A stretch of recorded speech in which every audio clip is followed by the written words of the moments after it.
কোন জিকিরটা করব? জিকির তো অনেক, আমরা একটু জেনে নিই যে সবচাইতে শ্রেষ্ঠ জিকির কোনটা। কেউ কি জানেন সবচেয়ে শ্রেষ্ঠ জিকির কোনটা? সুবহানাল্লাহ বিহামদি। আর একটু বলেন, আওয়াজ করে, সাহস করে বলেন, লা ইলাহা ইল্লাল্লাহ। এই তো চলে আসছে, এটা সবচাইতে শ্রেষ্ঠ জিকির। সহিহ মুসলিমের বর্ণনা, বিষ্ণু সাল্লাল্লাহু আলাইহি ওয়াসাল্লাম বলেন, আফদালুল যিকরি লা ইলাহা ইল্লাল্লাহ।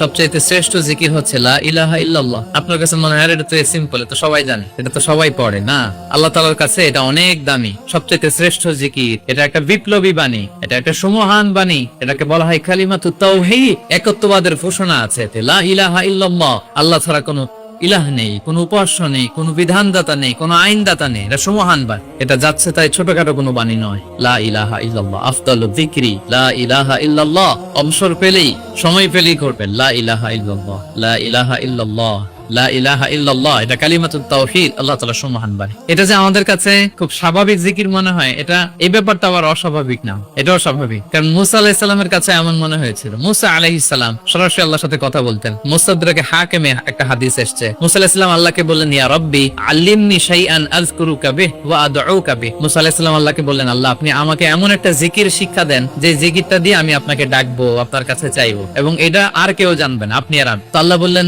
ইয়া মুসা কুল লা ইলাহা ইল্লাল্লাহ। হে মুসা তুমি পড়ো লা ইলাহা ইল্লাল্লাহ। মুসা আলাইহিস সালাম বললেন, ইয়া রাব্বি কুল্লু ইবাদিকা ইয়াকুলু হাদা।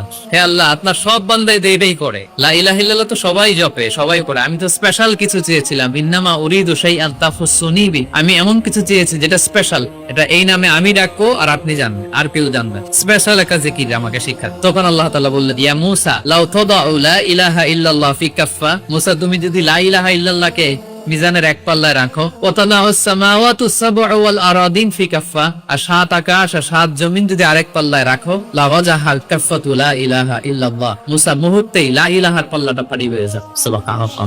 এটা যেন তেন কোনো কালিমা নয়, এটা বিপ্লবী বাণী, এটা সুমহান বাণী। এখানে ওয়াননেস অফ গড, আমি যে এক, একক, অদ্বিতীয়, অতুলনীয়, ইউনিক, এটার ঘোষণা দেওয়া হয়। লা ইলাহা ইল্লাল্লাহ, আল্লাহ ছাড়া কোনো ইলাহ নেই, আল্লাহ ছাড়া কোনো উপাস্য নেই। এটা সাধারণ কোনো বাণী নয়। তাহলে মুসা আলাইহিস সালামের মনেও প্রশ্ন জেগেছিল এটা, যে আল্লাহ স্পেশাল দোয়া শিখান। আল্লাহ বললেন লা ইলাহা ইল্লাল্লাহ, উনি বললেন সবাই তো এটা পড়ে। তখন আল্লাহ বললেন, এটা এত দামি, মিজানের এক পাল্লায় লা ইলাহা রাখলে, আরেক পাল্লায় সাত আকাশ সাত জমিন রাখলে লা ইলাহার পাল্লা ভারী হয়ে যাবে।